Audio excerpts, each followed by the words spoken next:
Welcome back. Today we're in the fig greenhouse and we're gonna look over some more varieties. This is Southern Illinois, zone 7A. My name's Troy. The name of this little project is Fig and Fruit Nursery and Orchard, and we're trying to learn and see what we can do and how varieties do in greenhouses and what might make a commercial variety for people to put in more greenhouses and sell figs. So let's get into it. I'm going to just be adding clips on, and you might see this same introduction a couple different times, but we'll be doing some different varieties. So hope you enjoy the video. Thanks for watching. Alright, and we're back again looking at another variety. Here we're going to do a kind of a side-by-side, or not quite side-by-side, they're kind of across from each other, cattywampus, but nonetheless we're going to kind of do a comparison of two different trees. This is socorro black, and then after this one we're going to look at bourjassotte grise, but for now this is socorro black, and this is the 1st of June. You can see it's pushing little figs. It has some figs on it. It has some, if you get on over here you can find some, and that's this year's wood. You can see there's where she was pruned at. There's where it was pruned back last year, so here's where it started from. Got some nice sized figs already going. Even this little branch there, figs. Every one of these branches off of here, figs.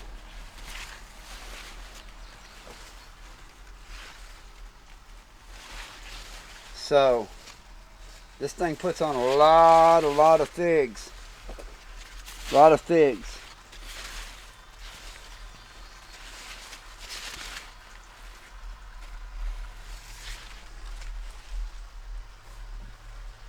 It's going to be a heavy producer.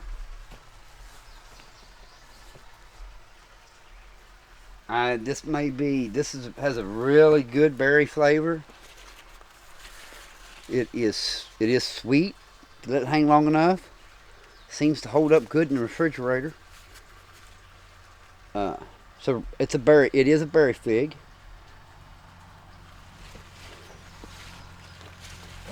And as prolific of a producer as it is, I believe it'll be just fine for commercial use in a greenhouse. I mean, you can get on over in here and look. Where do you thin? Where do you thin? I mean, because if you're thinning fruit. There's fruit everywhere. There's cuttings everywhere. There's the bottom of the tree. So, you know, you don't really need to, I don't see a point in doing much thinning. Oh, I got one, you know, hey, you could come down in here and get this one little thin thing here maybe. But look, it's trying to set fruit. You know? It's trying. So leave it alone, I reckon. Maybe I'll make an air layer out of it. There usually is some lower suckers. We'll look around out here on the other side and we'll see. Those are always these lower suckers. Oh yeah, there's a low one over here. There's a couple over here. If the person was wanting to do some air layering, these are some good candidates on these trees like this to air layer, because they're kind of down here on the ground. That's good and low. It ain't trying to really fruit. These here are just suckers. You really don't need them, but they'd be really good to root. I'll probably put some air layers on them. I like to do air layers. Now this branch here, you probably want to tie it up because I can see double bumps on it. So yeah, you want to tie something like that up. You take a stake like this and I just kind of stake these things here, and I'll come back here in a little bit and tie that up like that. This is Socorro Black. I have another Socorro Black from another source planted over here, but there's no point in us looking at it because it's exactly like this one. There's no, I see when I'm sitting looking at leaf, fruit set, everything, it's exactly the same variety. But when it was when I was rooting some trees out, it didn't look right, and so I planted it to see what it would do, and then over time it's developed and it looks just like this one. So the next tree, after we get done looking over this one, that we're going to look at is over here on this side. This is Borsoap grise, and it's another low cordon tree, as you can see. But you can also see when you get down here, just like the other one, I mean, it's got figs down in here.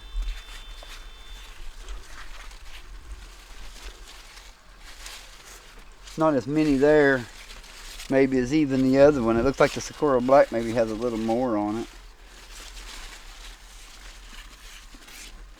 We'll walk around and look. Can you look over through there and see? I don't really see too much over through there.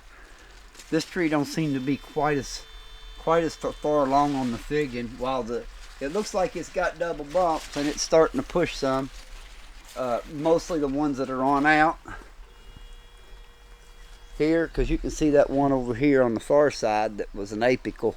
Now there's an apical branch right there that was left. It has good fruit set on it. So the Socorro Black seems to have fruited a little better than this Borsoap grise has this year, but I mean, you can obviously see it's starting to push some fruit out up there. So it's just a little bit behind.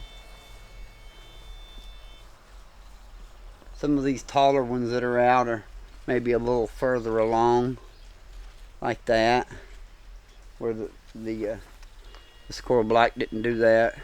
So there, you know, as far as the fruit flavor and taste goes, and what they look like, the leaf pattern, they're virtually the same. Come out here on the end, and there seems to be some more figs on it over here. Maybe this tree's a little more light sensitive. I don't know, but it's got a few more over here.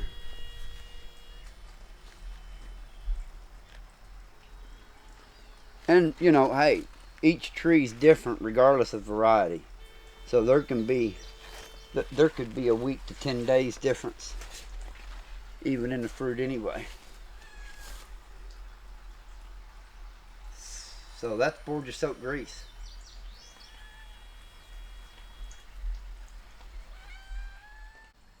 Alright, we're over here looking at another tree. This one here is white Madera. And it does have some fruit set on it.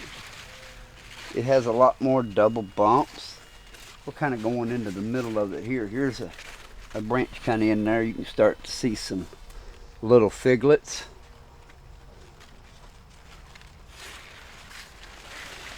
This one could have maybe benefited a little bit from thinning out here in the center. Might have helped these fruited a little faster. So that's a note. But maybe we'll get a little later crop too. We'll still get plenty. Oh, and hey, you know what? They make good cuttings. We come over here on the sides, on this end, and we got some pretty nice fruit set. You can see here. So if you thin that out, they probably would definitely fruit a lot faster, because you can see these here have. It would help these fruit faster. So, you know, some trees it doesn't matter. Some trees it does. White Madera is one that you can see that would clearly benefit from me to have gotten in here and pruning some of this in here. And what I'll do this next year is I will eliminate some of these so that there's not two, and I'll just make sure there's only one, and all these others, you know, there's a good candidate for an air layer. We're going to get some air layers out of it, but we would like to get some good fruit set too. So, but definitely white Madera, it is fruiting well if it gets plenty of light at this time of year. And you can even walk around on the far side over here, on this side of it, and these outside branches over here, you'll see that they're full of figs. So, and then when you get over here, all of these branches in here are just full of figs. Full of figs. Come up here on the end, full of figs. So, you know, if I'd have seen that thing, just took half the branches out of the center of that, I'd have got them to fruit a lot faster on this tree. So we'll make notes of that and make sure that we keep white Madera pruned. But that, you know, this is another reason why I didn't prune this year, because we're trying to see what each tree may or may not be able to do or is capable of, and what you need to do to maybe optimize it as you go along.